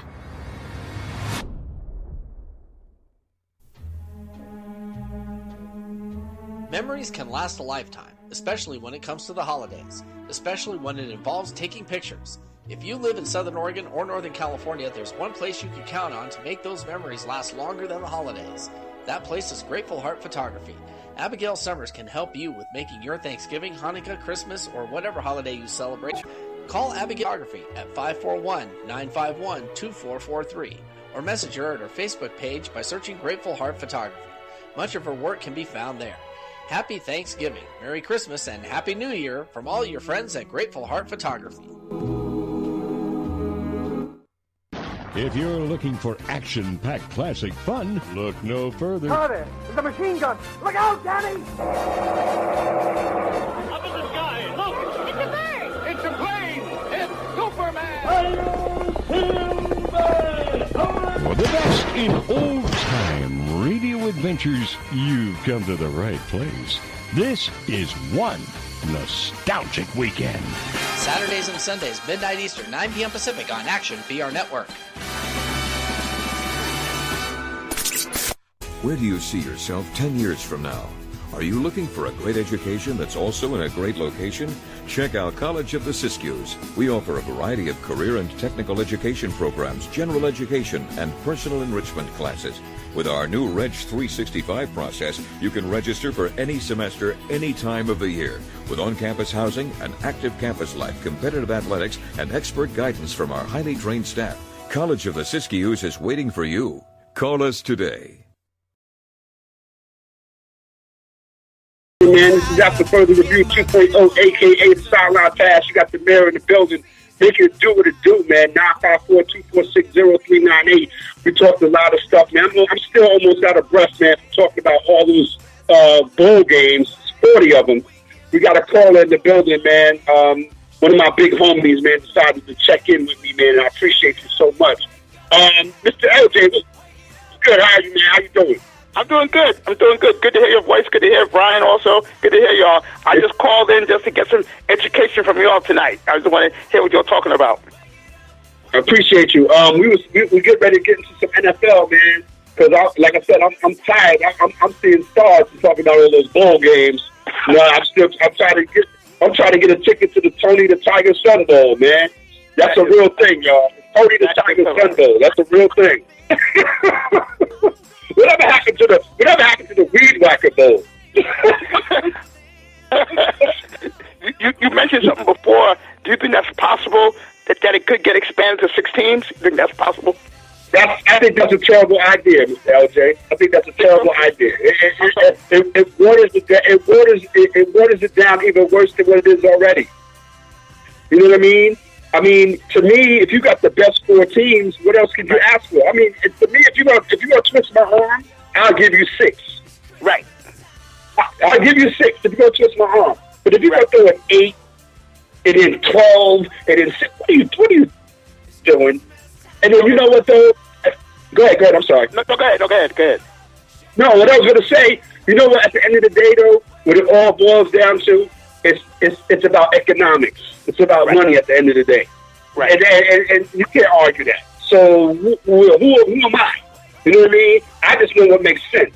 So you got the top 4 teams in the country, you know what I mean? And if you want to twist my arm, because like we talked about behind the scenes earlier, you might have a situation where you might have 4 undefeated teams. Then you might have a team that has 1 loss that's deserving. Because one of those undefeated teams might come from one of those conferences that nobody heard of. And then they don't want to put that team in the playoff. You know what I mean? Right. So right. It's crazy. It's crazy how everything works itself out and stuff like that. I think 4 is the optimum number. So, you know what I mean? LSU, Ohio State, Clemson, and Oklahoma. What's your thoughts on that before we get into the NFL? No, those were the right 4. I mean, there's no question about it. This year, I mean, Utah was knocking on the door, but they blew it. Yeah, man. Yeah. They made me look bad, man. I had them winning the Pac-12 against Oregon, and Oregon just walked the dog on Utah. I was like, they had a chance, but they blew it, you know? Yeah, they did. Yeah, they walked the dog on Utah, man. Like, and my man Slate, shout out to Slate, he told me, he was like, yo, why are you messing with Utah? I said, you know why? Yeah, he told me, shout out to Slate, man. Slate was like, yo, why are you messing with Utah? I said, because first of all, I got love for the Pac-12, okay? I would like to see them get a little bit more respect. You know what I mean? And he's like, well, they don't play nobody. I said, you're right. But this undefeated is undefeated. And even though they did lose 1 game, they lost to USC earlier in the season. They lost to USC, right? But they were still, they still was putting up their numbers. So I said, okay, all they got to do is some things need to happen. If Utah could beat Oregon in the Pac-12 championship, Georgia loses in the SEC title game, which I knew they was going to do. Okay, that eliminates Georgia, and then you could slide Utah in there. But no, Utah has been blown out. Yeah. And here comes Oklahoma. So again, man, it's really, really crazy. And so I was just talking earlier in the show about what my thoughts were for the college football playoff. I think Ohio State and Clemson's going to kill Ohio State. And I think LSU is going to beat Oklahoma. Okay. For the simple fact that LSU and Oklahoma's defense can't stop anybody. If Oklahoma had any type of defense, they would be undefeated 3 years winning. They would be undefeated 3 years running if they had any type of defense. They score 40 points and they give up 39. That's crazy. Like, what is that? You know what I mean? So, you know, and then somebody's trying to beat me in the head about Baylor. I'm like, come on, man, knock it off. Baylor just lost twice to Oklahoma this year. Baylor, this year's Baylor is last year's Georgia. Because remember, Georgia lost twice to Alabama last year. Right. That's true. So, you know what I mean? So don't tell me nothing about Georgia. I can't stand Georgia. Georgia always makes me look right. Because I don't mess with Georgia, period. Shout out to Jake Fromm. Shout out to DeAndre Swift. Shout out to all those dudes. But I don't mess with Georgia, man. I just don't trust them. They don't do nothing for me. You know, SEC be damned. They don't do nothing for me. You know what I mean?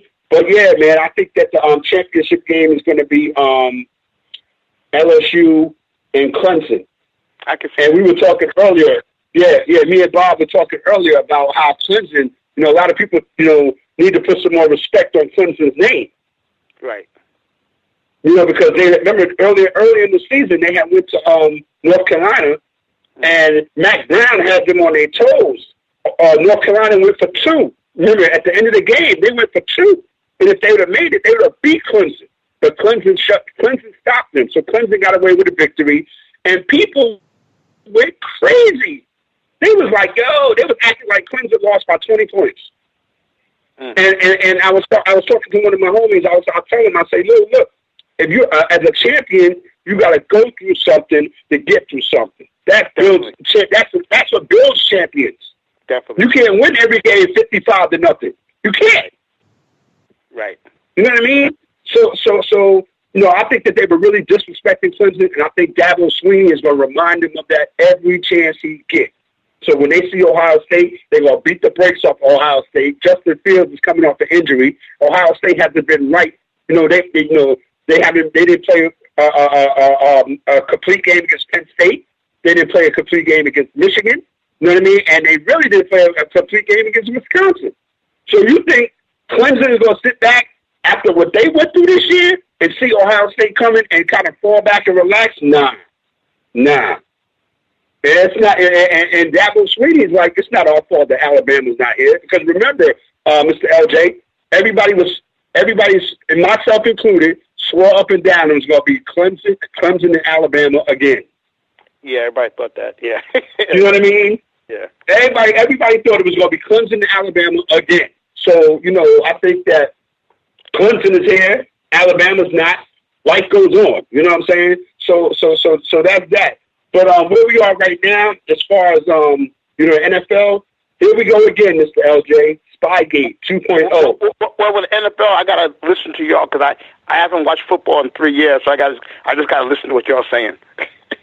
Oh well, you know, you haven't missed nothing. The Patriots is up to their old tricks. They got another scandal going on. Right. Okay. They're accused of videotaping. Now, get this one now. Are you sitting down? They're still doing that?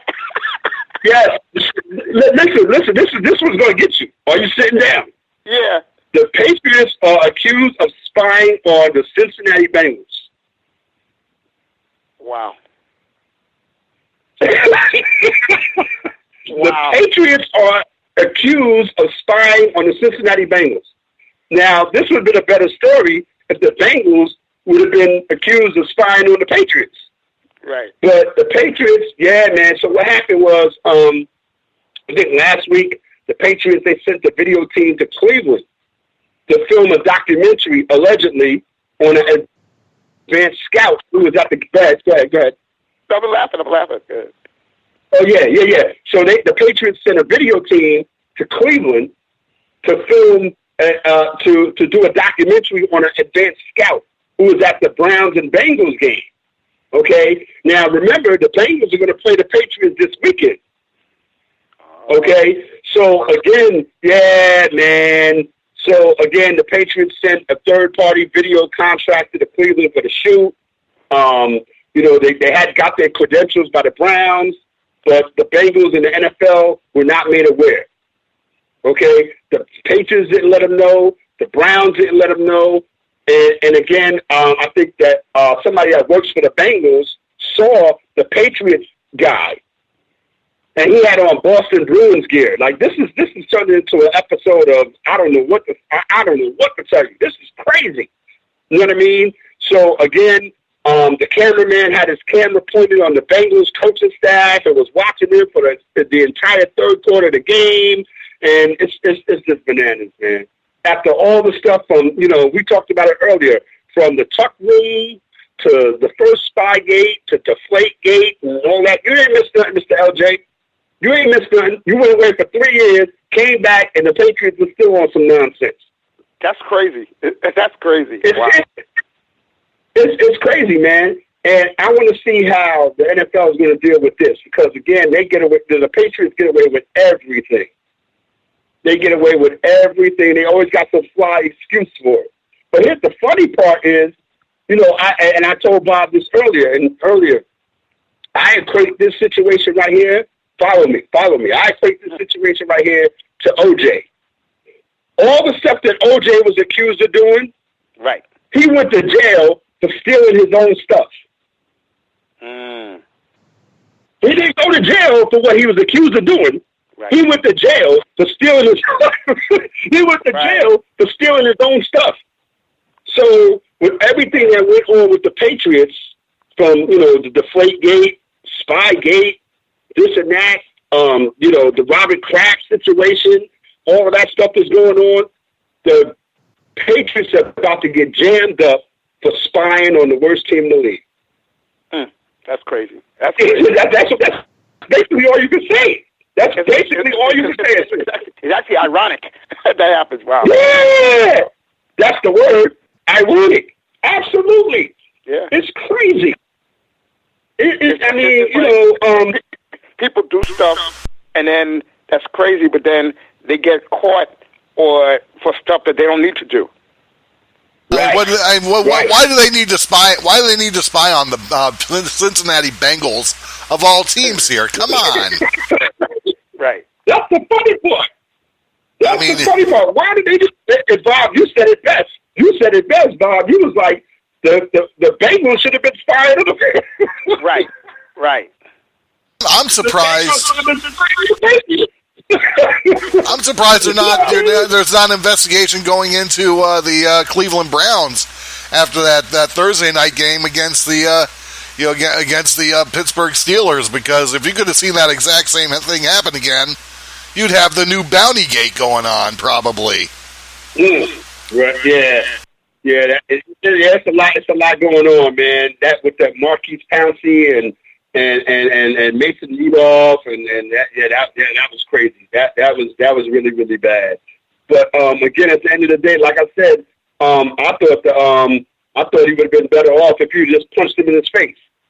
You know what I mean? But when you hit him with the helmet, now you assaulting him with a deadly weapon.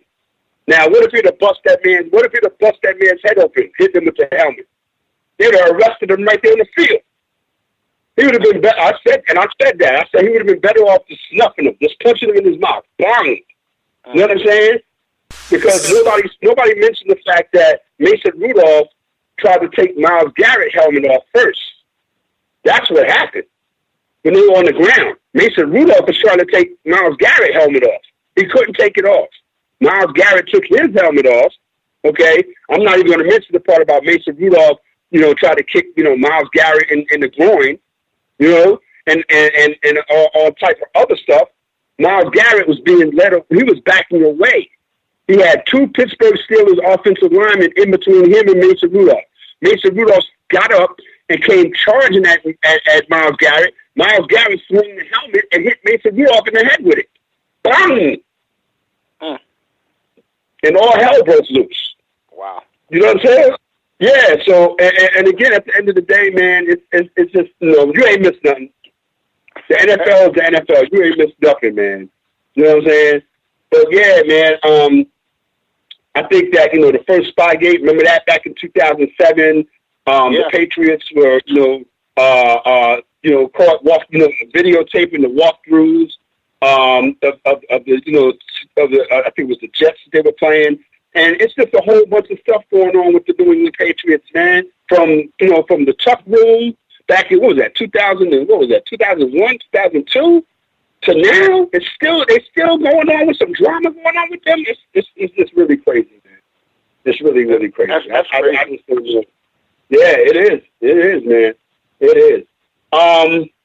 What else are we going to talk about as far as the NFL is concerned? Bob, you got anything you want to touch on as far as the NFL? I got some things I want to get into before we get out of here. Well, I do want to say this here is, the Patriots, they got screwed. They got screwed this past week with what happened on the field with a fumble that would have been returned for a touchdown and a touchdown that was actually made. Referees couldn't see it, so they couldn't do it, but if they could have easily ruled it a touchdown and reversed it if it wasn't a touchdown, because it would have had to be a touchdown for it to instantly go to instant replay officials, and they would have been better off doing that. But you really screwed the Patriots there.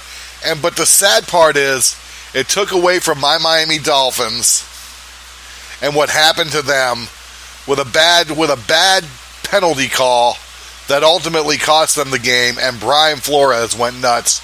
And all you've seen the NFL do is try not to have that talked about. They even went as far as, when you watch the recaps on Facebook and whatnot, to not show the penalty, and they did their best not to show Brian Flores yelling at the coach after the game ended with that field goal that cost them the game. That's why he was doing that. Okay.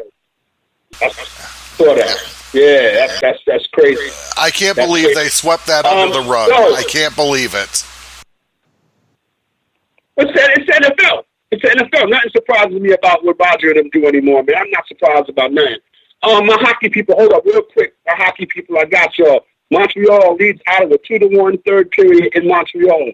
The Washington Capitals over the Boston Bruins 3-2, and they just dropped the puck in Colorado. No score between the Avalanche and the Philadelphia Flyers. But yeah, man, I'm not surprised at nothing that the NFL does, man. I'm not surprised at all, man. And you know what? I've been watching football since I was a little kid, man. So it's in me. And again, I would be kind of like lost without watching football. You know what I'm saying? So again, I want to turn away from it. I don't have the wherewithal. Like you, Mr. LJ, going to say, you know what? I'm going to take 3 years off, and I'm not watching this. You know what I'm saying? But I got to do it. But as far as the NFL is concerned, man, I think that my bucket is, we won 3 in a row. Woo-ha. You know what I'm saying? And I'm not really, a big, Jameis Winston supporter at this point in the game. And I know it might be sad to say at this point because Bob will tell you, I was the biggest Jameis Winston dude. I told, and Mariota is going 2. Jameis Winston went at number 1 to Tampa Bay, and Mariota went 2. And now both of them don't have that job. You know what I'm saying? And Winston is about to be out of his job. I'm done with him. If I can't mess with Jameis Winston,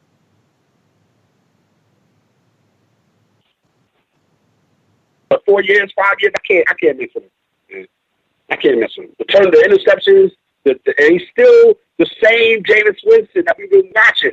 Even after everybody was beating me in the head about, Bruce Arians, the new coach for Tampa Bay, he's going to, he knows Jameis Winston from when Jameis Winston was young, and he's going to work with him. He's going to turn him around. Knock it off, man. He's still throwing wild. He threw 4 interceptions. One of them wasn't his fault.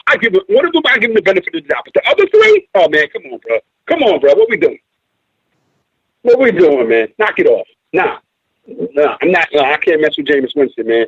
And again, I think he's the reason why the Buccaneers are kind of like, spinning their wheels. I mean, defensively, we still stink. So it's not really all his fault, but I think that we would be better if we had we went in a different direction at quarterback. Now, who that is?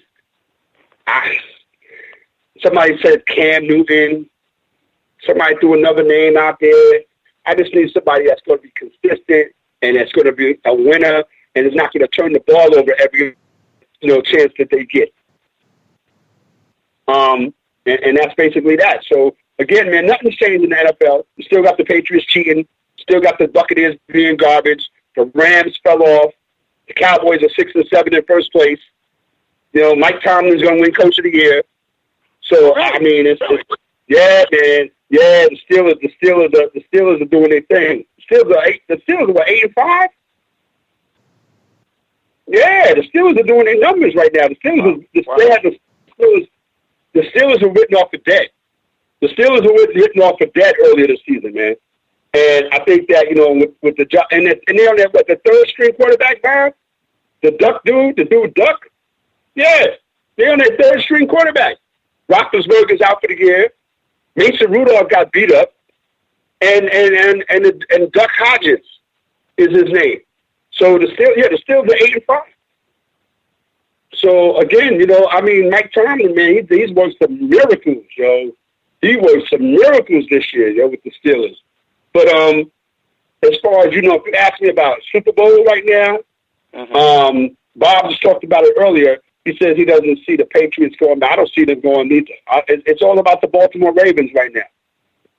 It's all about the Ravens and Lamar Jackson. We're going to see him tomorrow night against the Jets. And I think that he's, turning the league around. But here's the thing with that, Mr. LJ. I got Mr. LJ with me in the building. I appreciate you for coming through. Thank you. They talk about, when they talk about comparisons, we're in a comparative age where everybody wants to compare A to B, but they forget about C. All right? Everybody wants to compare Lamar Jackson to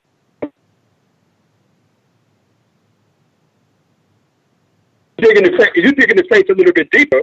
There's a quarterback that used to play in Philadelphia. Back in the Reggie White. Yeah! Randall Cunningham, baby. Randall Cunningham. And why don't these people talk about Randall? Right. So I'm not, and then Right. You know what I'm saying? Like, who do these people be talking to? That's why I'm like, I do what I do, and I appreciate everybody that rocks with me and all that.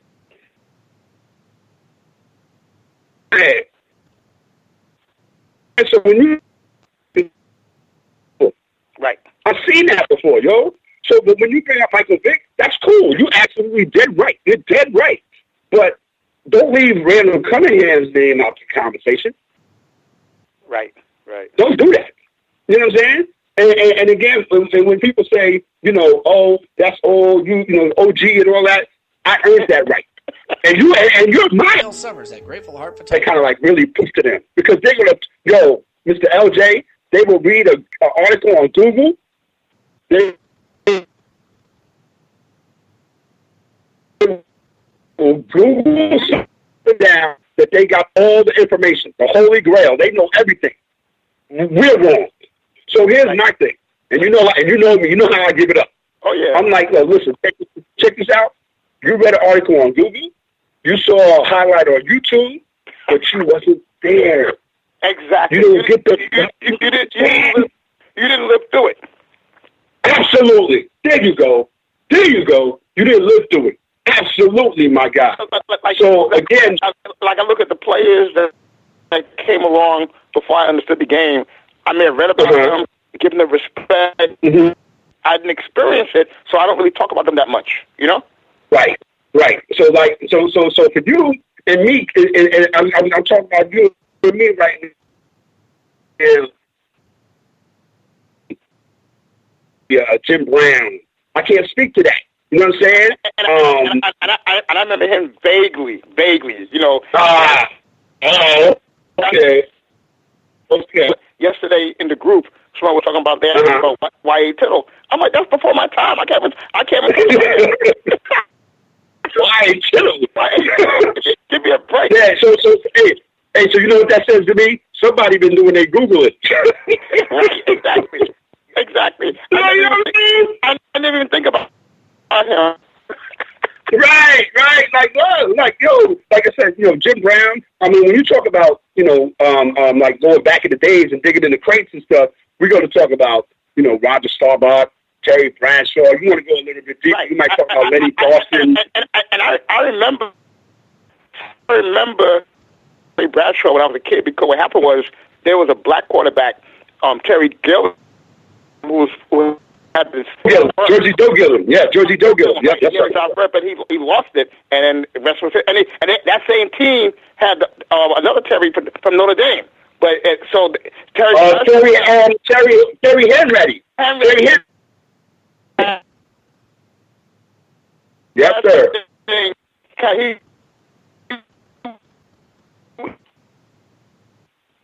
No doubt, man. So yeah, man. So again, like I said, I get wisdom from you. You know what I mean? And again, at the end of the day, I respect my cats that came before me, because all we could do is glean information and knowledge. But see, that's the difference. When you get to today's era, these cats, they don't have that. So when I be going in on them, I just let them know, my dude, it's not. It's got a cakewalk over here. Don't let the smooth taste fool you. Right. For real. Now get at you. But see, at the end of the day, they see how we interact. Now, I don't treat them at all. I call you Mister. I respect you. You know what I'm saying? But so we don't get that same respect. So we gotta demand it, yo. We gotta choke these dudes up, straight like that. You know what I mean? And when they clean on nobody, what it is, you're not gonna talk to me like you talk to them, right? Because I got something for you. You know what I'm saying? But again, I just think, appreciate you. You know what I mean? Because that's what you're here for. You're here to impart wisdom and knowledge to teach the baby. But these today. That's true. You know what I'm saying? So yeah, man. That's old. That's like, you know. Yeah. Yeah, that's crazy, yo. On the 80s, they weren't that good. Right. Word up. Listen, Mr. LJ, man, I appreciate you, man, for checking in. We're about to get up out of here. No 3-minute rant tonight. I'm going to say, go ahead, I'm sorry. No, I'm not saying no. Thanks for having me. You know, it's always good. I'm gonna try and call more often as the weather gets colder. So I'm glad. I mean, it was fun. Definitely. Yeah. I appreciate you. Next week is the last show for the year. So I hope that you can call in next week. Yeah, next week is the last show for the year. I want to thank everybody, man. Everybody that listened, check out the show. You can check it out on warroomsports.com. Shout out to Dev and all them, the homies over there. Shout out to my crew at No Knockoffs Radio, man. Shout out to everybody, man. I appreciate y'all. Shout out to Bob for holding me down. The whole unit at Accident VR Network. We're about to get up out of here. Dope show, as always. After Further Review 2.0, a.k.a. the Sideline Pass. We do this, man. Get at me on Twitter at RMDesk. Get at me After Further Review on Facebook, all right? We're about to get up out of here. Respect, peace, all the time. And enjoy the rest of your 2019, man. We'll talk to y'all next week. The last show for 2019, all right? We out.